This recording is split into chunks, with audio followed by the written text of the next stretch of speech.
తూర్పుగోదావరి జిల్లా రాజమండ్రిలో ఆదివాసీల సభ నిర్వహించారు. ఈ సభకు జాతీయ ఆదివాసీ సమన్వయ కమిటీ నేషనల్ కోఆర్డినేటర్ పూర్ణచంద్రరావు, మాజీ ఎమ్మెల్యేలు చందా లింగయ్య, కోరక లక్ష్మణమూర్తి తదితరులు హాజరయ్యారు. ఈ సందర్భంగా ఆదివాసీలకు పూర్తి పునరావాసం కల్పించాలని పూర్ణచంద్రరావు డిమాండ్ చేశారు. పోలవరం ప్రాజెక్టును ప్రారంభించి అమరావతి తరహాలో పోలవరం రైతులకు పరిహారంతో పాటు ప్రాధాన్యత ఇవ్వాలని కోరారు. లేని పక్షంలో ఆదివాసీల ఉద్యమాన్ని ప్రభుత్వం ఎదుర్కోవాల్సి ఉంటుందని హెచ్చరించారు. అయితే ఈ రోజున ఇక్కడ మనం జాతీయ ఆదివాసీ సమన్వయ కమిటీ తరపున ఈ రోజున పోలవరం ముంపు బాధితుల యొక్క సభ నిర్వహిస్తున్నాం. ఈ జాతీయ సమన్వయ కమిటీ చైర్మన్గా చందా లింగయ్య గారు ఉన్నారు. ఆయన ఎక్స్ఎమ్మెల్యే, అలానే ఖమ్మం జడ్పీ చైర్మన్గా పనిచేశారు. ఆయన ఈ ఒకానొకప్పుడు ఆదివాసీల ప్రత్యేక రాష్ట్రం గురించి ఆయన పోరాడారు. అయితే తెలంగాణ పోరాటానికి దానికి వచ్చినటువంటి మరి కొన్ని కారణాల వలన ఆ రోజున ఆ పోరాటం ముందుకు సాగలేదు. అయితే ఈ రోజున ఆదివాసీల పరిస్థితులు ఎట్లున్నాయంటే, ఆదివాసీల యొక్క ఐడెంటిటీ, వాళ్ళ యొక్క అస్తిత్వం, వాళ్ళు ఎవరు అనేది ఈ ప్రపంచం మర్చిపోయే పరిస్థితి ఉంది. కాబట్టి ఆయన నేతృత్వంలో జాతీయ స్థాయిలో ఆదివాసీ ప్రాంతాల ప్రత్యేక రాష్ట్రానికి ఆయన ఉద్యమానికి తెరదీశారు చందా లింగయ్య గారు. ఆయనతో పాటుగా జాతీయ కన్వీనర్గా లకే రాజారావు గారు, మాజీ ఎమ్మెల్యే పాడేరు వారున్నారు. వారి ఆధ్వర్యంలో ఆంధ్రప్రదేశ్లో, దేశంలో కూడా ఈ ఉద్యమం జరుగుతుంది.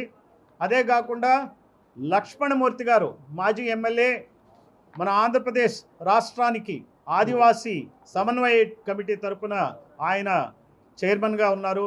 అలానే గడిసే బాబురావు గారు, ఆయన మన ఏపీ జాతీయ సమన్వయ కమిటీ కన్వీనర్గా ఉన్నారు.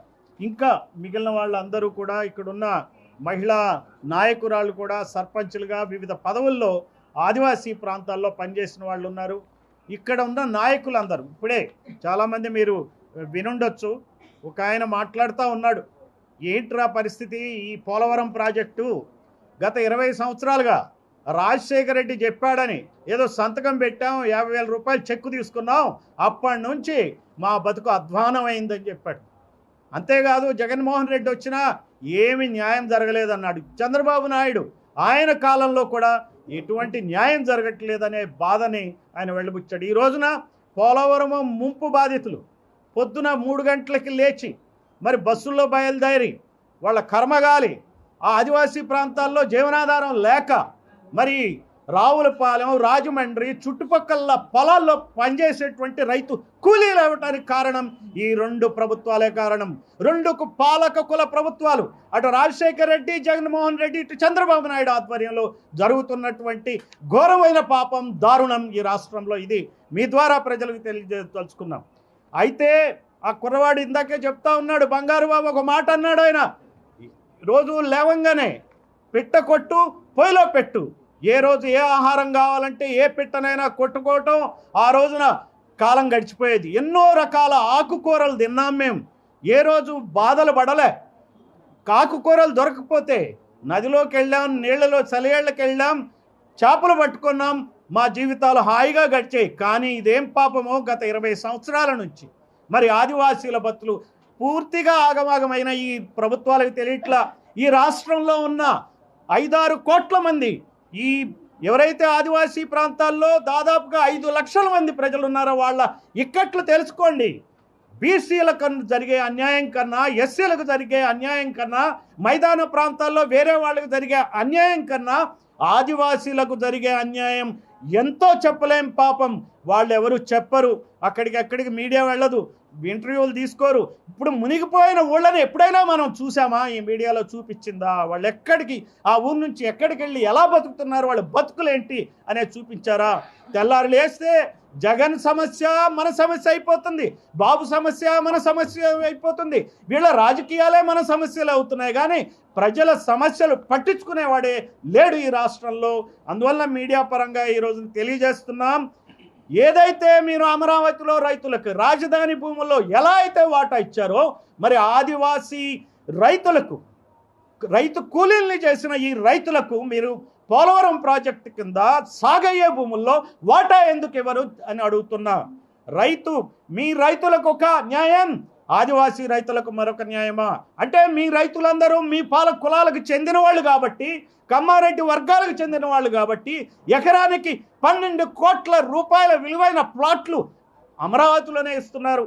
అమరావతికి భూమి ఇస్తే అమరావతిలో వాటా ఇచ్చినప్పుడు పోలవరానికి భూమి ఇచ్చినోడు ఇళ్ళు మునిగినోడు ఊళ్ళు మునిగినోడికి మరి నువ్వు పోలవరం సాగు భూముల్లో వాటా ఇవ్వవా?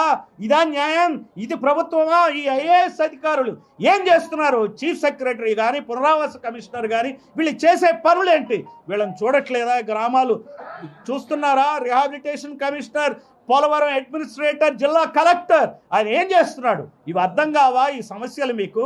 వీళ్ళు ఎక్కడెక్కడ తిరగాలా? ఎవరి దగ్గరికి వెళ్ళాలా?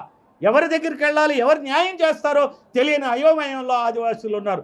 అందుకని చెప్పి ఈ రోజున ఆదివాసీల తరఫున జాతీయ సమన్వయ కమిటీ చందాలింగయ్య దొరగారి నేతృత్వంలో, లకే రాజారావు గారి నేతృత్వంలో, అలానే లక్ష్మణమూర్తి గారి నేతృత్వంలో మన అదృష్టం కొద్దీ మంచి నాయకులు ఈ ఆదివాసీలకు దొరికారు. గుర్తుపెట్టుకోవాలి ఆదివాసీ ప్రజలారా, మన నాయకులు వీళ్ళే. చందాలింగయ్య దొరగారు మన నాయకుడు, లక్ష్మణమూర్తి గారు మన నాయకుడు, లకే రాజారావు మన నాయకుడు. అంతేగాని జగన్మోహన్ రెడ్డి కాదు, కేసీఆర్ కాదు, బాబు కాదు, మోడీ కాదు. వాళ్ళు నిజంగా మన నాయకులైతే సమస్యలను పరిష్కరించమనండి.